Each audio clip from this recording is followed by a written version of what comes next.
the menu at today's meeting, a selection of sweeteners. They mean very little to everyday life in the West Bank, but they're gestures, say the Israelis, designed to show the Palestinians what the future might hold. Israel took a big step yesterday, and this step is one that the Palestinians understand. We took off 178 terrorists who were active terrorists. We took them off of our wanted list. So this is an important step on both sides. This big step was an amnesty offered over the weekend to 178 militants in the West Bank. In return for their guns, Israel promises to remove them from the most wanted list. It's all part of the confidence-building process designed to improve security within the West Bank. By Friday, the Israelis will begin releasing 250 Palestinian prisoners, most belonging to Fatah. Another gesture. But remember, there are 10,000 Palestinians in Israeli jails. 250 is a drop in the ocean. Israelis normally feel safe on Eilat's streets. They don't today. Inside this bakery, next to the shelves of fresh bread, a suicide bomber blew himself up. As the investigators arrived, it emerged he'd killed 3 other people. Later, Israeli officials were upset, but there was no talk of retaliation. Israel is constantly under terrorist attacks, terrorist threats, and we're compelled to defend ourselves against all of these different threats and attacks. We will continue to be on guard and to try to prevent them in the best of our manner. Security checks and patrols like this have become a normal part of life for Israelis. There hasn't actually been a suicide bombing inside Israel since April last year, and people were starting to get more relaxed. But today's events in Eilat show that even security cannot prevent every single attack. This is a photograph of the 21-year-old Palestinian who ended his life today in the most brutal of ways. His family said he was a martyr. The groups who say they spent the last 7 months organising this attack said it was retaliation for Israel's daily military action against the Palestinians. This is one of the latest examples, another Israeli army raid a few days ago to arrest wanted Palestinians in the occupied West Bank. Such action is pretty common. As the day draws to a close in Eilat, there are some fears the bombing could harm the tourism industry. But despite the obvious anxiety this evening, life here has a remarkable habit of quickly returning to normal. Matthew Price, BBC News, Jerusalem. Trading area. The buildings which were destroyed included shops, a pharmacy and a medical centre. The Palestinian owners say that they were given just 24 hours notice before the bulldozers moved in, backed up by the troops of the Israeli army. Protests by local people gave way to despair as the demolition went ahead. Residents say that the shops were a vital part of the local economy, which has already shrunk drastically as a result of the Israeli-Palestinian conflict. The accounts of the number of shops and stores destroyed vary widely. The Israelis say it was fewer than 30. Local officials put the figure above 60. The Israeli civil administration in the West Bank says that the shopping area was built illegally and that owners of businesses there were given the chance to remove stock before the bulldozers moved in. The shops had been a draw for many Israeli customers before the Palestinian Intifada or uprising began in September 2000. That trade has vanished as the violence has continued. James Rogers, BBC News, Jerusalem. Watch the arrow. It points to Lotfi Abu Sada, carrying a bag of explosives, calmly on his way to commit mass murder. Here's the view from a security camera in a nearby car park. Keep an eye on the top left of the screen. The suicide bombing is caught on film. This is the bomber's work. He detonated his explosives outside a shopping centre. He killed himself and 5 Israelis. Netanya is only a few miles away from the edge of the Palestinian West Bank. It's just down the end of the road there. And Israel has put up its separation barrier to try to stop suicide bombers from getting in. Normally it works, but clearly today it didn't, because the bomber was able to get out of the West Bank and into Netanya, where he walked along towards the shopping centre, where he was stopped by a security guard and where he blew himself up. This is the bomber's farewell video. Lotfi Abu Sada was sent by Islamic Jihad, a small group which wants to destroy Israel. They'll hope their attack weakens the Jewish state, but Israel has been through worse. One more bombing may not change all that much. James Reynolds, BBC News, Netanya. Israel is keeping up the pressure on Hamas. Earlier, Israeli tanks pushed about a kilometre into the north and the south of the Gaza Strip. Israeli ground troops and helicopters were also involved. Several Palestinian militants were killed in heavy exchanges of fire with Israeli forces. A number of others were injured and rushed to hospital. Hamas has condemned the raids. It says Israel is hurting the ordinary people of Gaza. We expect that from the international community to help to stop the military attacks against our people in Gaza and the West Bank. But Israel says it's defending itself against attacks by Palestinian militants. Hamas is there to attack Israel, and it's our right, it's not our duty, to carry out preventive measures, to forestall the danger, to preempt it. It wasn't just gunmen who were killed today.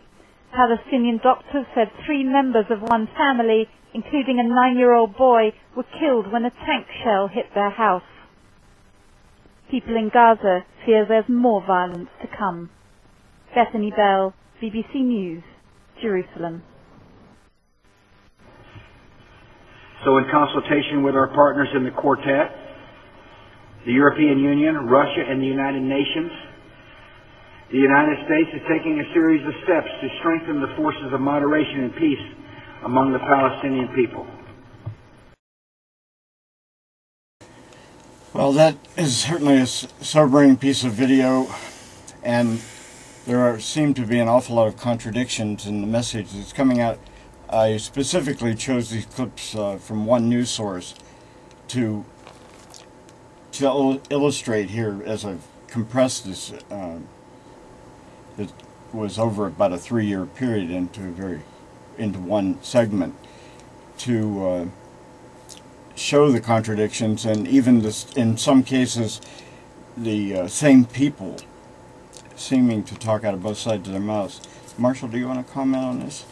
This is where it is now, but I just finished reading a book, Jerusalem, 1913, by Amy Doxer Marcus, and it talks about the situations in Palestine in the early 1900s up to actually 1914, which was the advent of World War I, and that changed it because a much stronger European influence came in with the English Mandate and the Balfour Declaration, and actually it goes back to 1897 when Theodore Herzl wrote a book about finding a home for Jews, and he didn't mention Palestine as that home, as a separate state. He just talked about a home.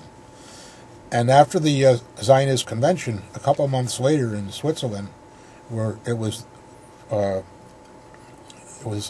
stated that in the convention that they wanted Palestine to have a Jewish state, he then embraced it because he thought it would bring more members to the Zionist movement. And the Jews that came to Palestine at that time after the Zionist convention were basically European Jews, and they were different than the Sephardic Jews who lived there, and other European Jews, but had lived there for a long time. And Jews had lived in Arab countries for a couple thousand years and lived harmonious with Muslims all over the Middle East and North Africa. But in 1914, with the advent of World War I and then the end of it with the Balfour Declaration and the English taking over for the Ottomans, things just changed. The Jews that came from Europe were basically Russian and Polish Jews, and money was made available for them to buy land, which was bought legally. And they set up farming communities, and they didn't hire Arabs to work on the farming communities at all. And there were some Arab tribes that would attack, and then the Jews would retaliate, and it just started going like that. And after World War I, the Arabs armed themselves, and the Jews armed themselves, and it just spiraled on and on and on. And it just got to a point where people who talked, people who shared holidays and shared culture, no longer did this. I mean, they did to some degree, but not to what it once was. It was a different world. As my wife said, that was a gentler time than now. And the seeds of the future were being planted right around 1913, just after that. And I think that's a very good point when you consider the situation of the children in this video, because we can't consider them solely as just the children of today, because they're the adults. The ones who survive are the adults we're going to be dealing with in the future. Would either of you like to tell us anything about the... I just wanted to respond to what Marshall was saying about, I mean, I think when we look back at the history, when we look at it objectively and kind of gather in all the facts and are not trying to play to one agenda or another, we realize that, both peoples who are living there now have lived there for centuries, and have been represented there in one way or another for centuries, and that, both have legitimate claims to live there. People have families going back a long time, and so there's the fear of the extremists on both sides is that one people wants to force the other out, and there's a conflict over land. And if we look back and we look at the history and we listen to people's stories and look at the historical facts, we recognize that both peoples have a right and a history in that land, and that in the past they have both lived there harmoniously. There's often sort of a myth, I think, or maybe a belief, a misperception among a lot of Americans especially, that this conflict has been going on and on and on forever. And it's really less than 100 years old, this conflict, is a violent conflict. And the worst parts of it have been really in the last 50 years or so. So that looking back to that aspect of the past gives us, I think, a different vision than what the headlines give us of what the future can be. That both peoples can live in the same place with each other. It's been that way in the past. It could be that way in the future again. I had a couple of different reactions. I agree with Marshall and Joel about being able to live together, and that is a hope for the future. I grew up there at a time when everybody was living together and things were relatively peaceful. What struck me about this video is that there seemed to be an overemphasis on suicide bombers. This is the great cry. Oh, well, what about the suicide bombers? Look at the other side. Look at the Palestinian side. What is life like for them? Every day. I was in Ramallah for 3 weeks a few months ago, and it's like a concentration camp for them. It's very, very difficult life on an everyday basis. Every movement people make, every wish, every desire, every thought, every transaction is ruled by the State of Israel. It is very, very oppressive, and it helps to create the environment for these kinds of actions, which are deplorable and useless and a dead end. I'm not supporting suicide bombing in the slightest, but I'm just saying that this kind of oppression of the people and the constant blowing up of homes and the taking of land and the putting up of the wall and all these things are helping to exacerbate the situation rather than to create safety for anybody. I think that if anyone considers how desperate someone would have to be to blow themselves up or to witness their child blowing themselves up, that they would really tried to put themselves in that position rather than reacting to it, to try to get inside it, that there would be a better understanding. As a journalist, I reacted to some of the newscasters who just seemed to be barely containing their glee over having an exciting story to report. That was my reaction to it. Did any of you? I totally agree with you. I mean, news like this is what the newscasters are looking for. To them, it's newsworthy, and it brings listeners. What impressed me about the video was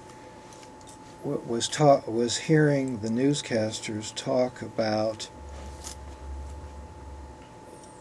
Well, they were talking on two levels. What they were trying to convince people was that this was a fight for people's lives, and in a sense it is, because there is danger, a lot of danger there. But it was being cast in terms not of the survival of people, but a survival of the nation. They were talking about the destruction of Israel, and you were supposed to identify your survival with the survival of the state of Israel, just as we in the United States are supposed to identify our survival with the survival of the United States and everything that the United States represents when you talk about it that way, meaning its corporate identity. So I think they're under the same kinds of pressures that we are to identify. Sonia, what was your reaction to it? My reaction was that a military solution will just exacerbate the situations that are going on there. Only a recognition and a respect and a sitting down with all sides will settle the problem. That's my feeling. I think we ought to acknowledge that the mainstream media has really kind of failed us in its coverage of the Middle East conflict.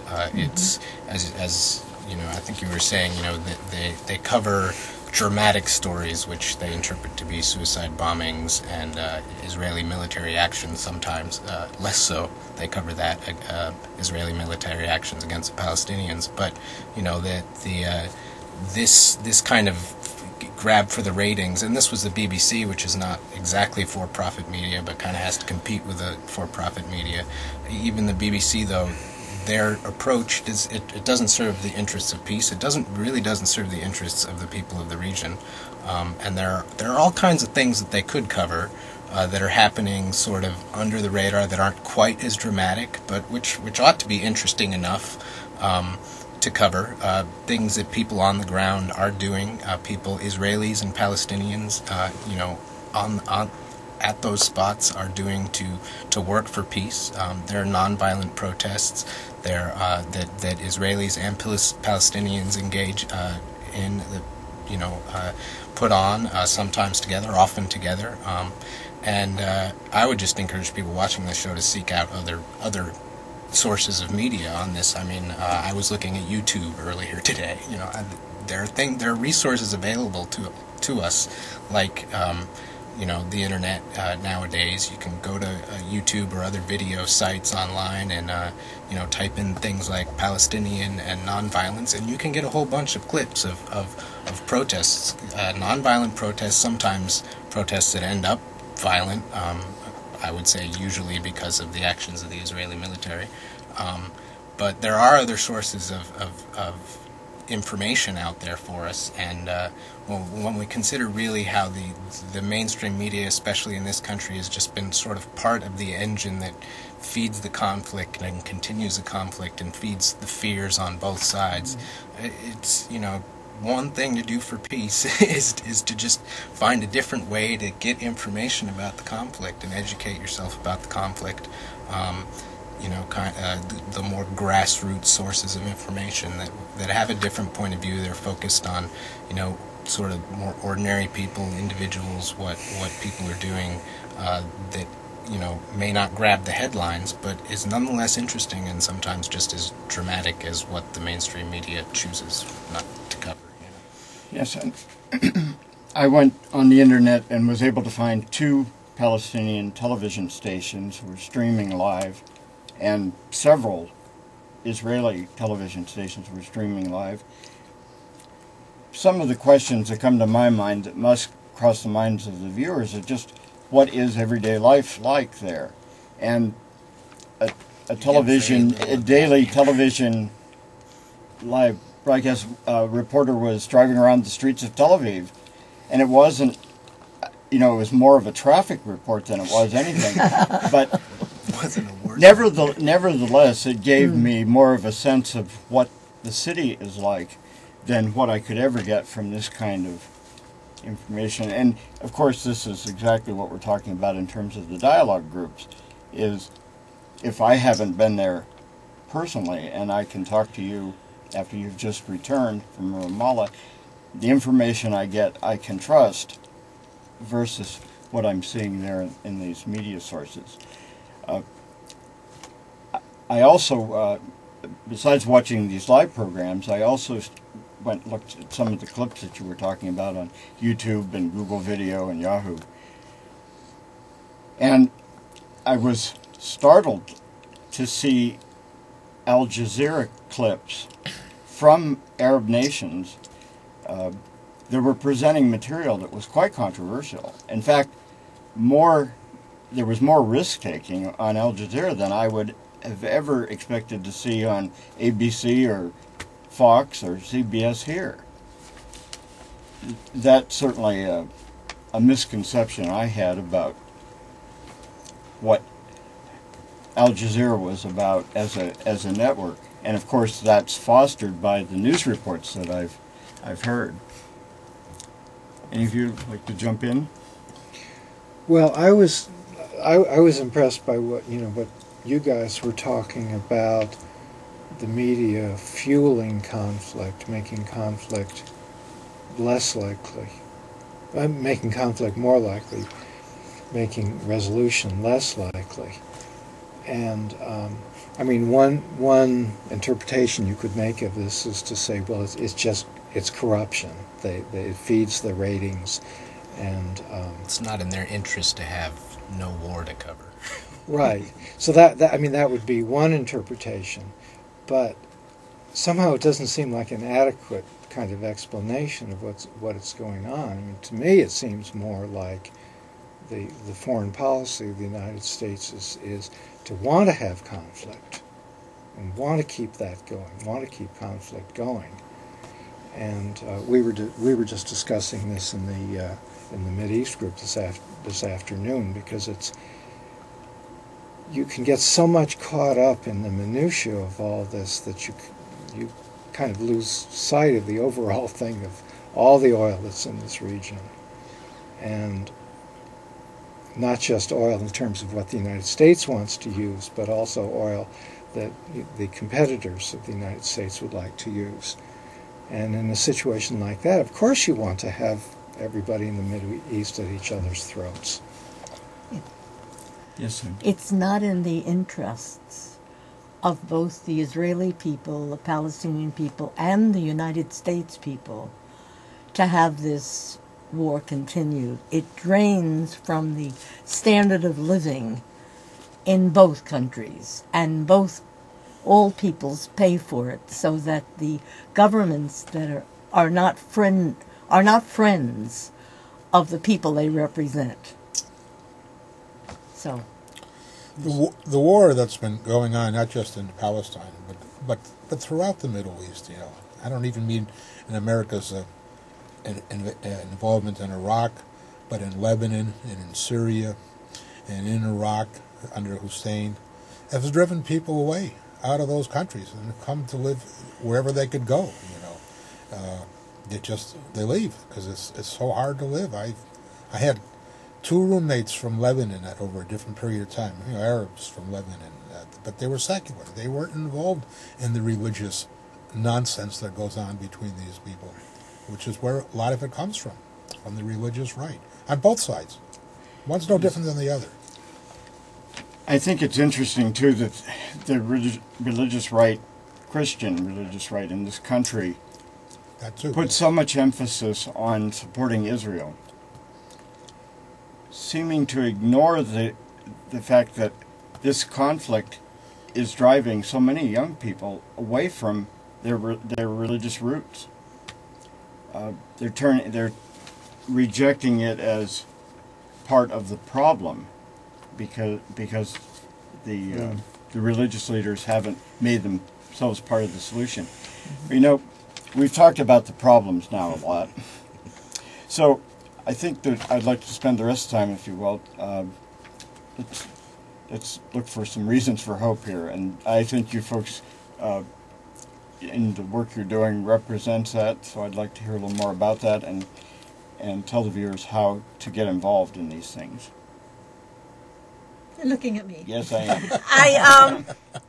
I really feel that one of the things that concerns me, and I feel that it's so important, as I mentioned earlier, to have a healing process go on.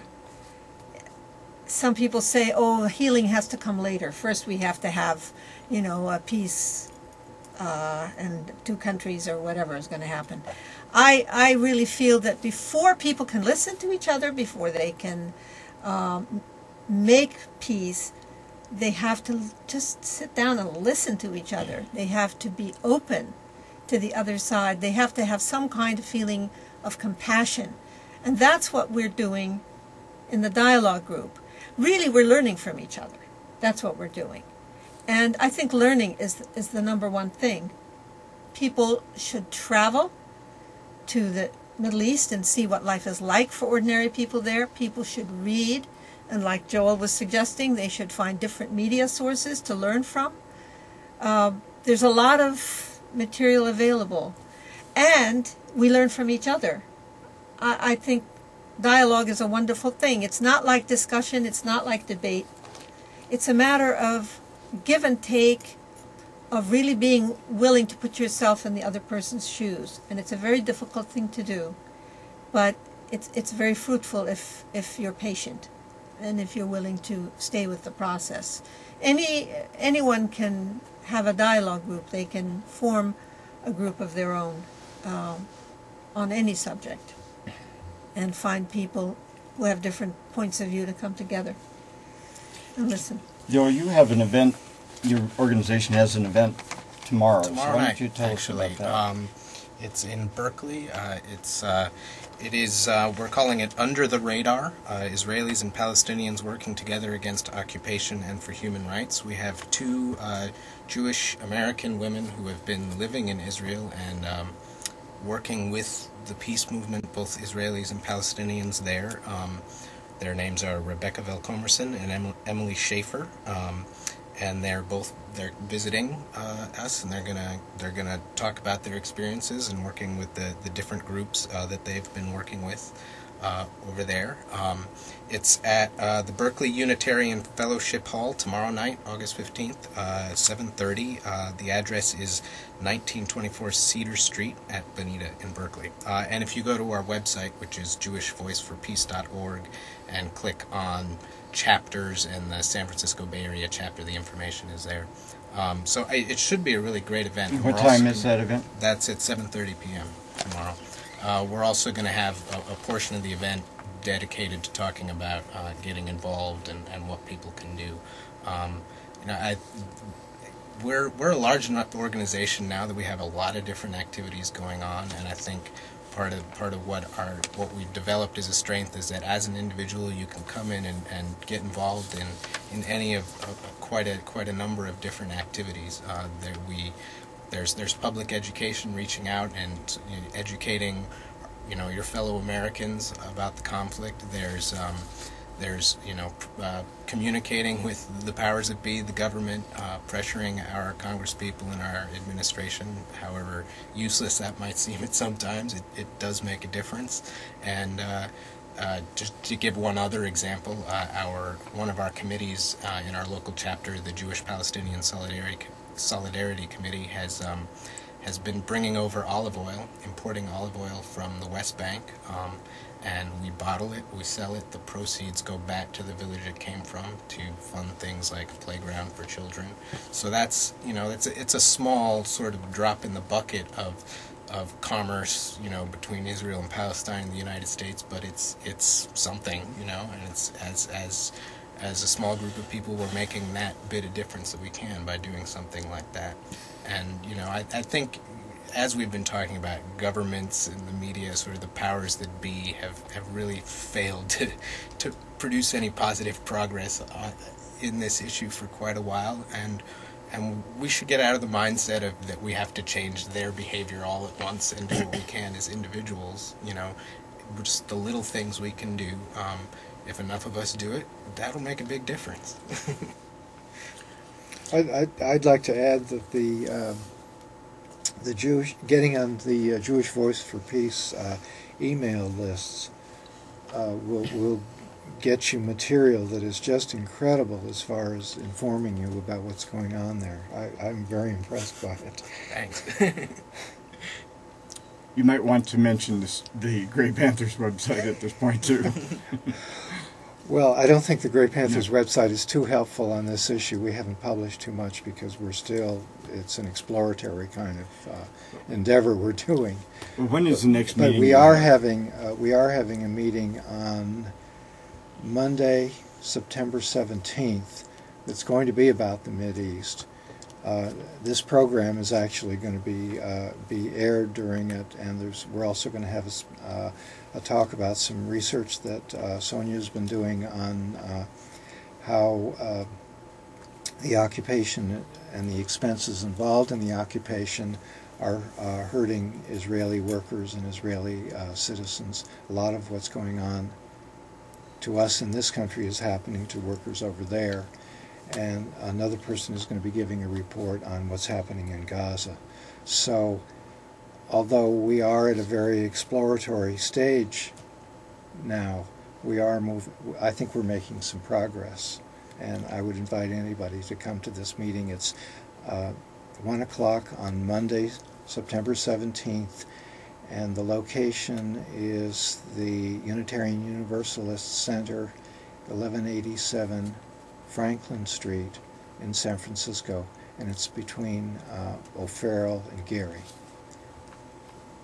And when you say everyone, the name Grey Panthers may mislead some people into thinking that you're mainly interested in older adults.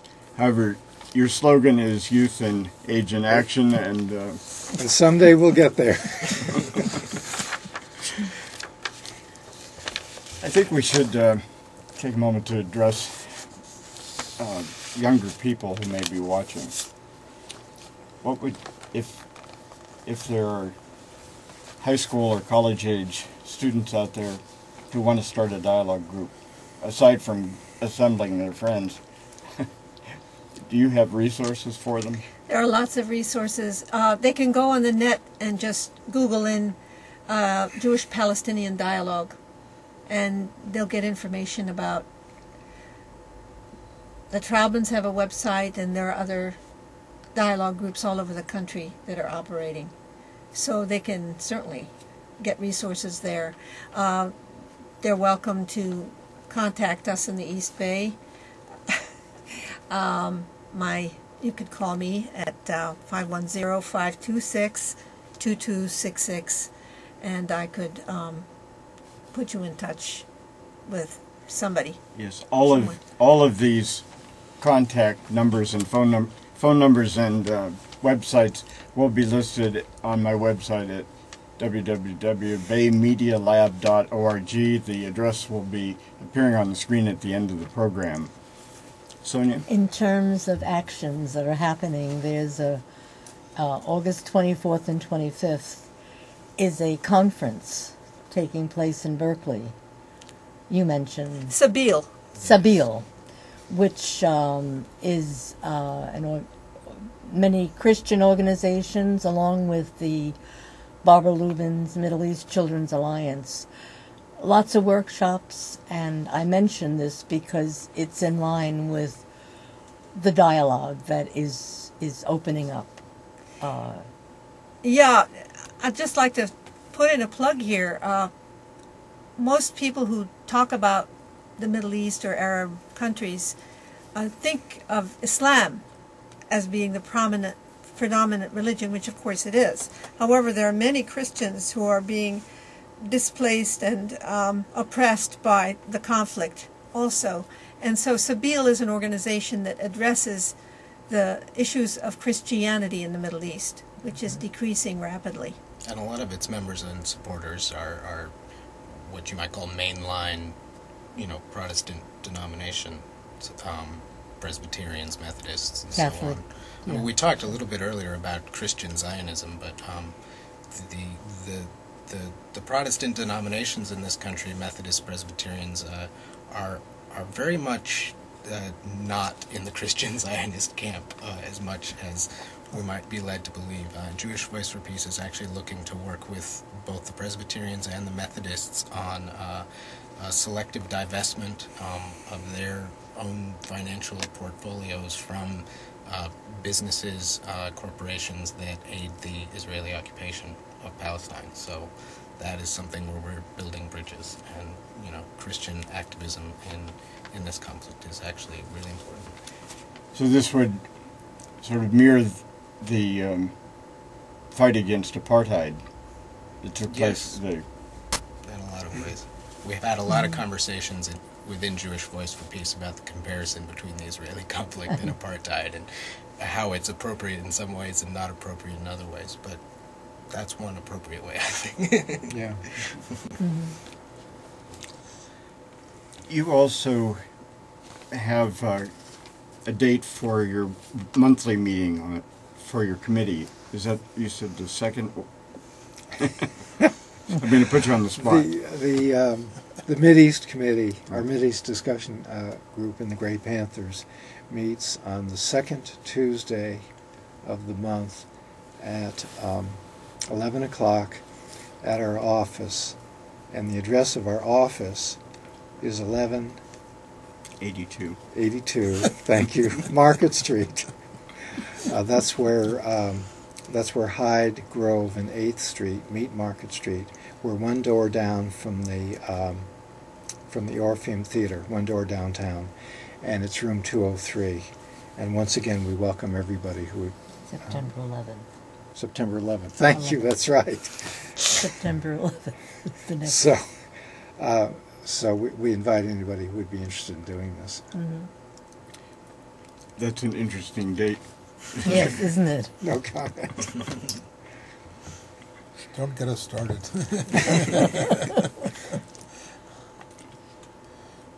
Well, it's my observation that ever since men and women came down from the trees, learned to walk upright, built the first fire, began to cultivate crops, and started living in communities where different individuals perform specialized tasks for the benefit of all, we've been moving rapidly down the path where we find ourselves today.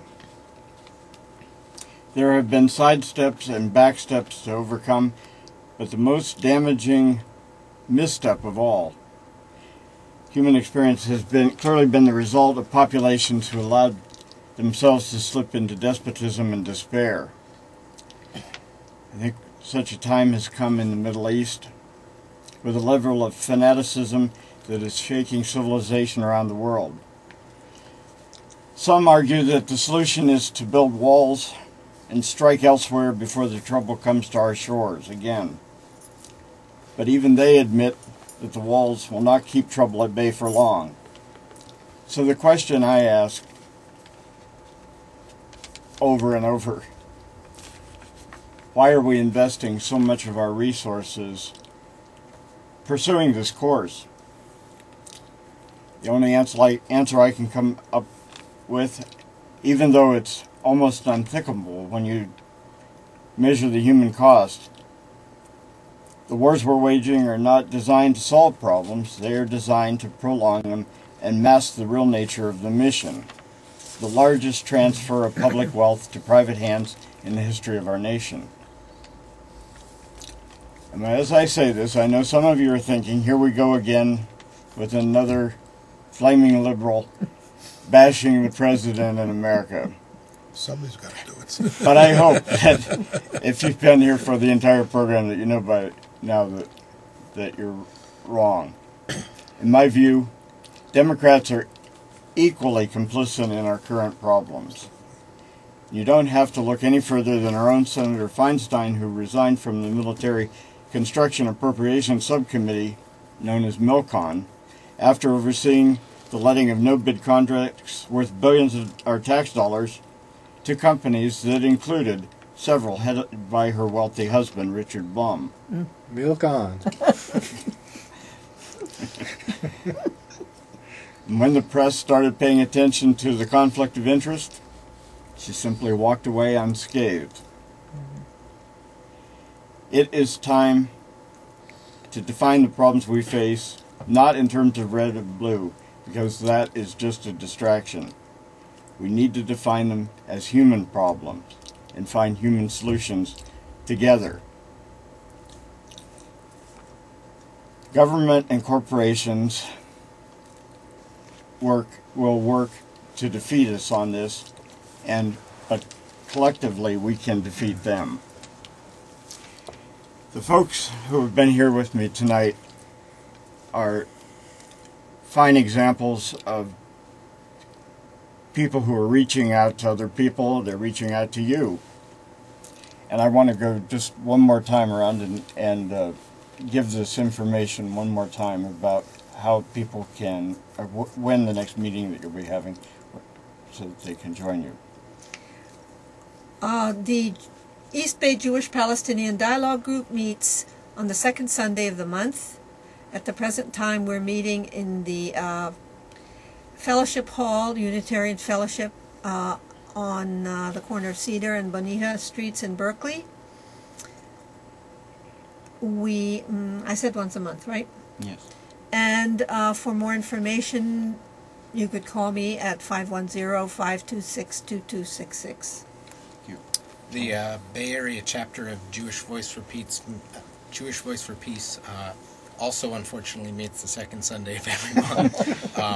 Our locations switch between Berkeley and San Francisco every month. You can find out more by visiting jewishvoiceforpeace.org and clicking on the chapters and the San Francisco Bay Area chapter.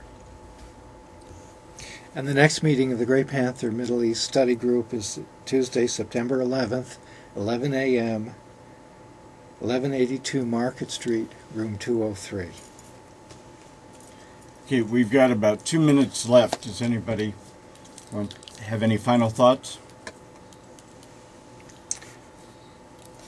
I think this meeting has been a very productive one, and hopefully we'll have many more converts that will make it a larger movement. I actually had a conversation just a couple days ago with some fellow Jewish Voice for Peace activists about kind of what keeps us going doing this work. And I think the one thing I took out of it is, if you get out there and, instead of just kind of watching the news and despairing about it, getting out and doing whatever you can about it, no matter how small, you can feel a lot better about the situation. And, you can at least feel that you're doing your part to make the world a better place, and that makes it a little bit easier to deal with the fact that it may not be so great out there. Thank you all for joining us tonight.